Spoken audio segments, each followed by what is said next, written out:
नमस्कार विद्यार्थी मित्रांनो, सर्वांचं वेलकम आहे आपल्या यूट्यूब चॅनलवरती.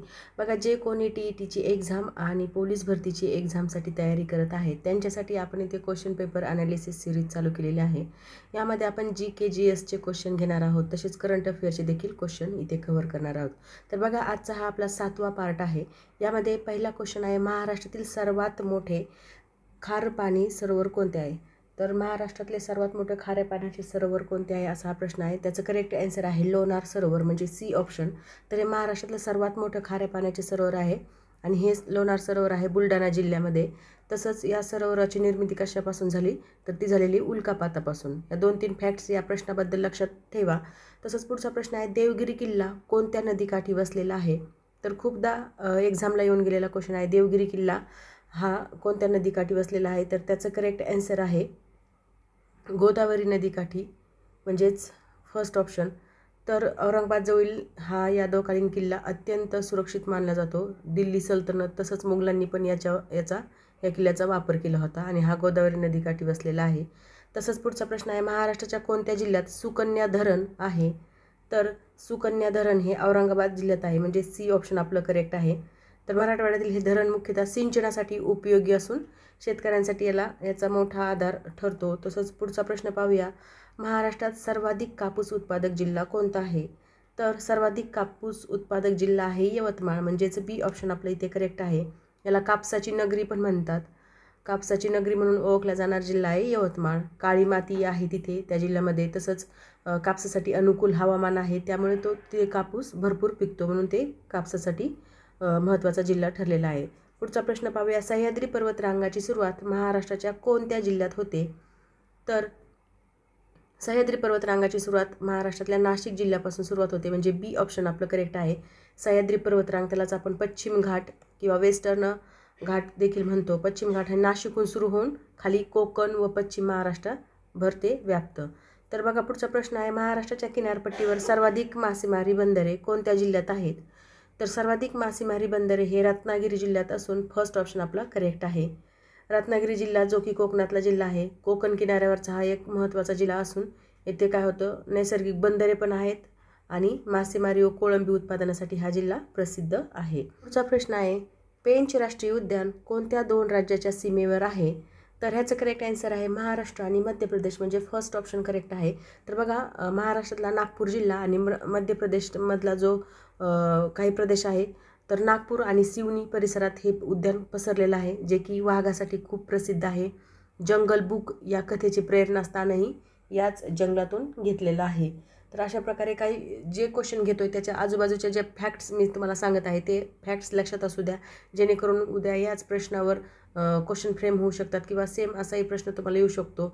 तुमचा हा प्रश्न जायला नको यासाठी बाजूच्या ज्या आजूबाजूच्या मी फॅक्ट्स सांगत आहे ते पण लक्षात असू द्या. पुढचा प्रश्न आहे, महाराष्ट्रातील उजनी धरण कोणत्या नदीवर बांधलेले आहे?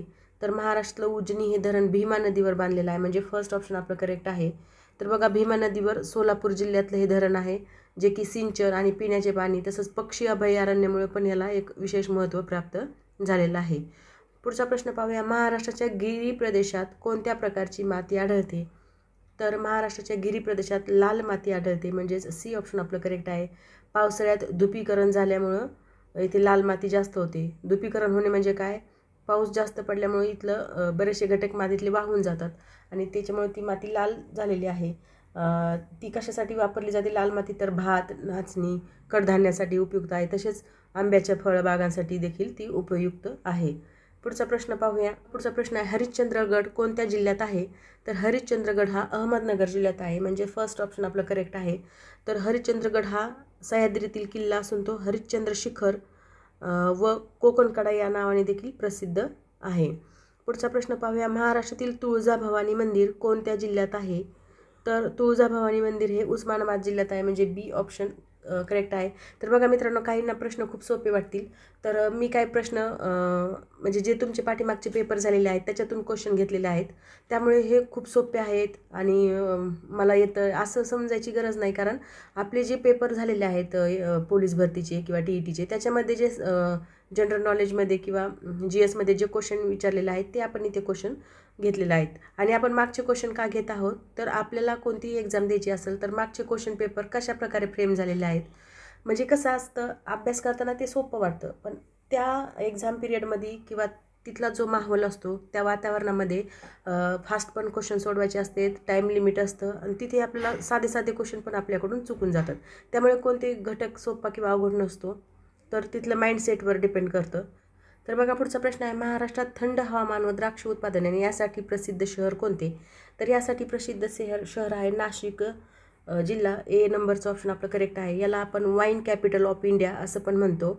वाईन कॅपिटल ऑफ इंडिया असं देखील याला आपण या शहराला म्हणतो, कारण इथलं हवामान द्राक्ष उत्पादनासाठी खूप महत्त्वाचं आहे किंवा तिथे खूप जास्त प्रमाणात द्राक्षाचं उत्पादन घेतलं जातं आणि तिथं वाईन देखील बनवलं जातं, त्यामुळे तिथे वाईन कॅपिटल ऑफ इंडिया असं म्हणतो आपण.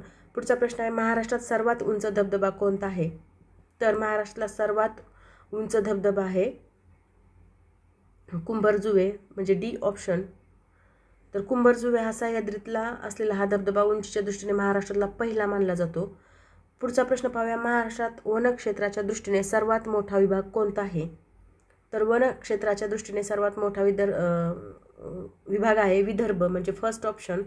तर विदर्भामध्ये महाराष्ट्रातील एकूण वनक्षेत्रापैकी सुमारे 45% एवढं वनक्षेत्र तिथं आहे. जसं की ताडोबा, मेळघाट यासारखी अभयारण्य देखील तिथे आहेत. जास्त प्रमाणात तिथे वनाचं क्षेत्र आहे, म्हणून तो 1 नंबरला गणला जातो. पुढचा प्रश्न पाहूया, महाराष्ट्रातील जायकवाडी प्रकल्प कोणत्या नदीवर आहे? तर महाराष्ट्रातला जायकवाडी प्रकल्प हा गोदावरी नदीवर आहे, म्हणजे फर्स्ट ऑप्शन आपलं करेक्ट आहे. तर पैठणजवळील हा धरण प्रकल्प मराठवाड्यासाठी एक जीवनरेखा मानला जातो. मराठवाड्यासाठीच नाही तर त्याचं म्हणजे बऱ्याच ठिकाणी त्याचा उपयोग होतो. औरंगाबाद जिल्ह्यात हे जायकवाडी प्रकल्प आहे. पुढचा प्रश्न पाहूया, महाराष्ट्रातील भंडारा जिल्हा कोणत्या उत्पादनासाठी प्रसिद्ध आहे? तर भंडारा जिल्हा हा तांदूळ उत्पादनासाठी प्रसिद्ध आहे, म्हणजेच बी ऑप्शन आपलं करेक्ट आहे. याला धान्याचे कोठार, तांदळासाठी धान्याचे कोठार म्हटलं जातं. इथे भात शेती खूप जास्त प्रमाणात केली जाते, म्हणून याला तांदळाचं कोठार किंवा धान्याचं कोठार म्हणतात. पुढचा प्रश्न पाहूया, महाराष्ट्रातील सर्वाधिक सरोवरे कोणत्या जिल्ह्यात आहेत? तर सर्वाधिक सरोवरे महाराष्ट्रामध्ये नाशिक जिल्ह्यात आहेत, म्हणजेच फर्स्ट ऑप्शन करेक्ट आहे. तर गंगापूर, दारणा तसेच अनेक कृत्रिम जलाशय असल्यामुळे नाशिकला सरोवरांची नगरी पण म्हटलं जातं. बघा पुढचा प्रश्न आहे, महाराष्ट्राच्या कोकण किनाऱ्यावर गुहागर कोणत्या जिल्ह्यात आहे? तर बघा गुहागर हा एक तालुका आहे जो की रत्नागिरी जिल्ह्यात आहे, म्हणजेच फर्स्ट ऑप्शन आपलं इथे करेक्ट आहे. तर रत्नागिरी जिल्ह्यातला हा तालुका समुद्रकिनाऱ्यावरील एक प्रसिद्ध पर्यटन स्थळ म्हणून देखील याची ओळख आहे. तिथे फेरीने ये जा केली जाते गुहागरवरून रत्नागिरीला जायचं असेल तर फेरी बोट असते त्यावरून ये जा केली जाते. तर बघा पुढचा प्रश्न आहे, महाराष्ट्रातील सर्वाधिक पाऊस कोणत्या ठिकाणी पडतो?